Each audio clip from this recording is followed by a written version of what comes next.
boo gisee ñu toog fii di julli jàmm tax boo gisee ngay xëy jàmm tax boo gisee ñuy nodd ca jàkka ja jàmm tax kon jàmm jooju na nga xam ne bokk na ci principe yi nga xam ne islam da koy jëmbat iman gëm yàlla da koy jëmbat nite da koy jëmbat parce que dañu war a dëkk war a ànd looloo tax nag ñu gis nag anam yu bari yoo xam ne daawuñu ko gis yoo xam ne bu fekkee ne dina indi jàmm it day doy waar mais ñii taxaw bañ ñii di marche ñii di grève ñii di xeex ñuy tëj ñii ñuy atte ñaa loolu ñu gis nag bu nekkee ci société jàpp nañ ne ngir ñu am jàmm day dal di jafe looloo tax xutba bi li ci ëpp ñu jëmale ko ci jàmm pour delloo si xel yi delloo si xol yi ñu xam ne lépp loo bëgg rek xamal jàmm rek nga koy amee nga nekk ci li nga xam ne yëg nga neexaayu loola moo xam ñam la moo xam colin la moo xam jiite la lu mu mun a doon rek balaa muy neex ci sab làmmeñ rek dina fekk daa ànd ak jàmm su àndul ak jàmm danga ko fa sànni dem wuti jàmm yàlla nañu yàlla jàmmal. wax nga itam ci bennoo jullit ñi wax nga ci ngay woo askan bi ci bennoo jullit ñi. waaw bennoo de du man maa ci woote yàllaa ci woote mooy ñun ñëpp rek nañu dem ci lii tax ñu bennoo mooy nañu jëfandikoo téere yàlla bi jëfandikoo sunna yonent bi sallallahu alayhi wa sallam bennoo boobu nag li koy gën a yombal mooy wóoluwante dañu wóoluwante wul rek moo tax bennoo boobu dal di am jafe iman nag day jëmbat wóoluwante ci seen diggante ba mu ne ñu innamal muminuuna ixwa képp ku gëm yàlla rek ak keneen ki mbokk lañu kon nit ki dafa war a wóolu ak mbokkam feek gisul safaan ba kon loolu moo tax ñuy dal di woote ci bennoo boobu ndaxte bennoo bu amee rek ci la jàmm di gën a yombee ndaxte dañuy déggoo ci lenn dañuy bëgg lenn dañuy bañandoo lenn te dañuy sotloo lenn kon loolu buñ ko defee rek loolu moo tax ñuy woote ci bennoo boobu yàllaa ci woote yonent bi sallallahu alayhi wa sallam dal di ci woote hatta jaamu yàlla bi ñu def en masse moo ëpp tiyaabo bi nga def yow kenn kon looloo tax ñu jëf. ban message ngay lancé ñi nga xamante ne dañoo nekk ci champ politique bi ban message nga leen di jox pour.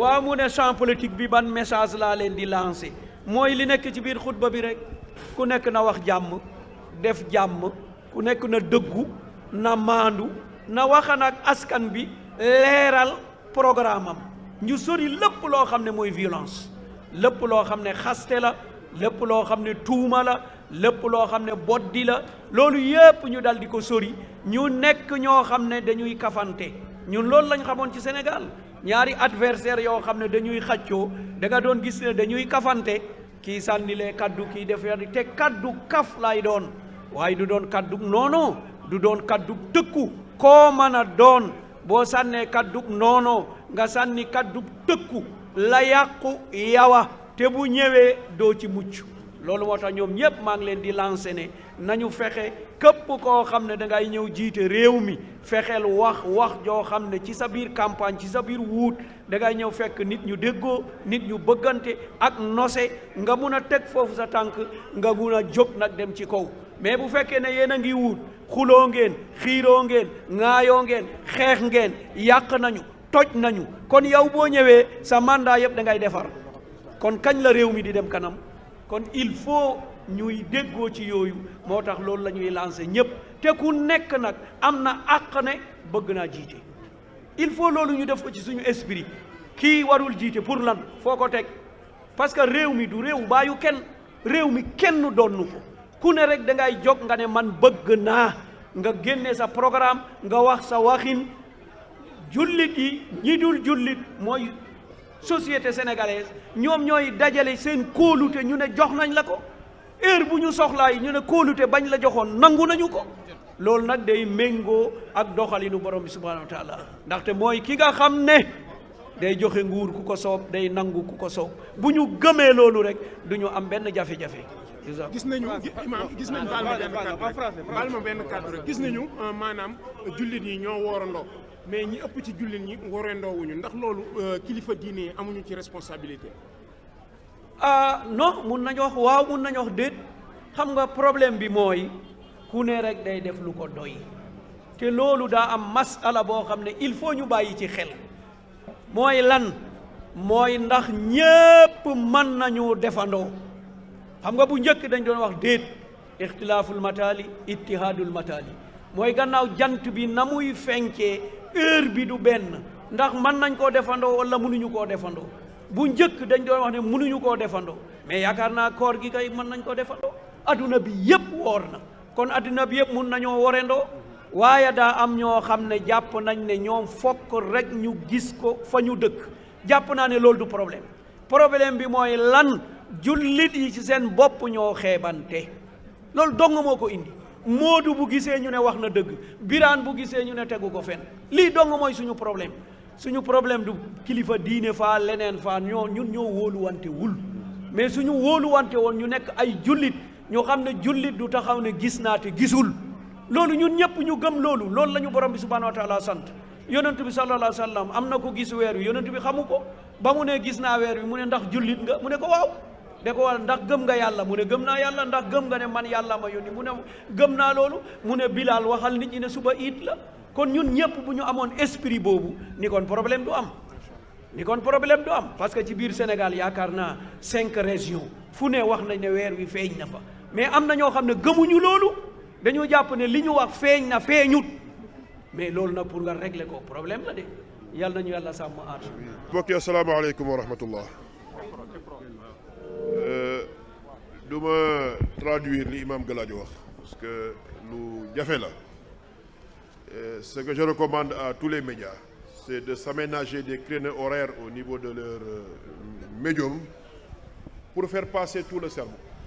Je pense que le sermon est d'une importance capitale, surtout au moment où nous sommes, surtout pour ce que traverse notre pays en termes de difficultés et de risques d'instabilité. Je pense que ce serait important pour tous les médias ici présents de s'aménager des créneaux horaires pour faire passer tout le sermon. Nous prions Allah subhanahu wa ta'ala de rétribuer l'imam, de lui donner une santé. Ce qu'il nous a donné aujourd'hui comme information à travers ce sermon-là nous est très utile et le pays en a besoin. L'imam, dans le cadre de son sermon, a évoqué plusieurs sujets. En tout cas, pour moi, 3 ou 4 sujets attirent mon attention et retiennent toute l'attention, certainement du public. Le premier sujet est relatif à l'éducation. L'imam a parlé de l'éducation. Aujourd'hui, le Sénégal a besoin d'un plan Sénégal éducation. Nous avons tenté l'émergence, ça nous a pas réussi. Aujourd'hui, pour aspirer à l'émergence, il faut de l'éducation. Malheureusement, notre système éducatif n'est pas adapté aux aspirations que nous avons. Le Sénégal devrait réfléchir sur un plan même Marshall de rééducation des populations et à tous les niveaux. L'éducation académique comme l'éducation de masse qui englobe tous les citoyens. Les daras ne sont pas exclus. Le deuxième point évoqué, c'est par rapport à la justice. L'imam en a parlé.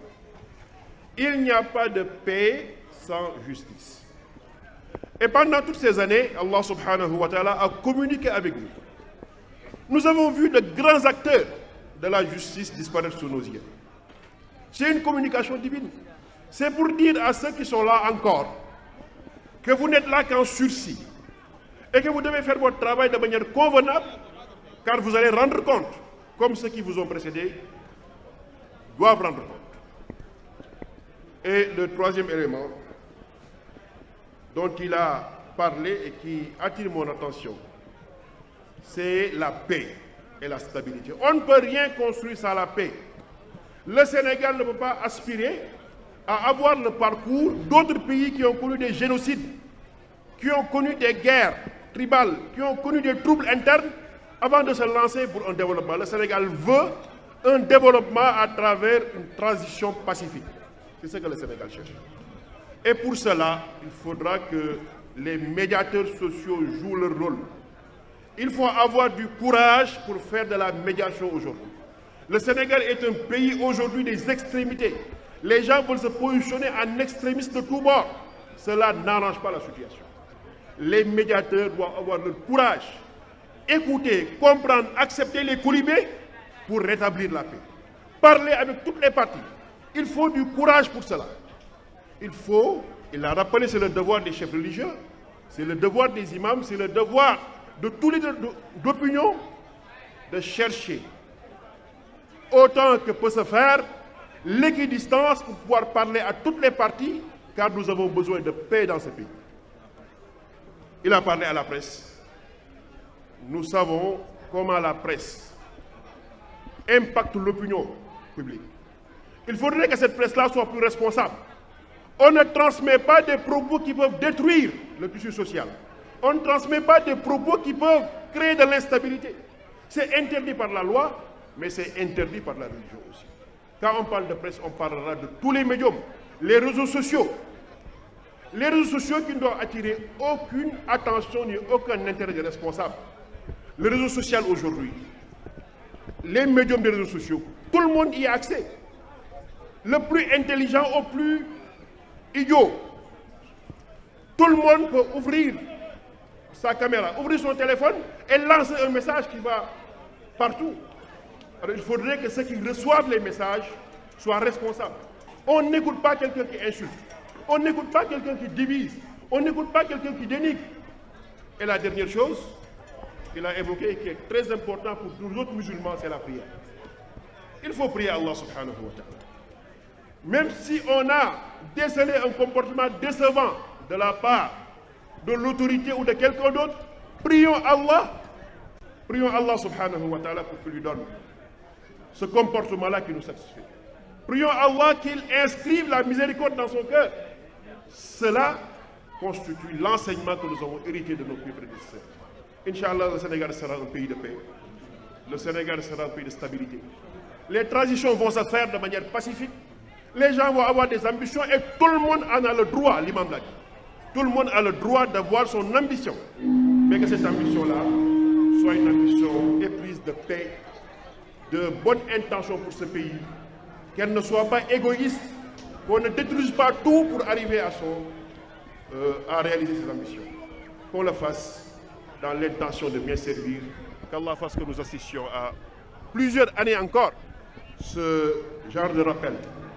L'imam en tout cas nous a gratifié de rappel très important et nous vous remercions vous tous qui êtes là pour relayer cette information. Et je réinsiste encore une fois que les médias s'aménagent des créneaux pour faire passer ce genre de message. C'est ce genre de message dont le Sénégal a besoin. Wassalamu alaikum wa rahmatullah.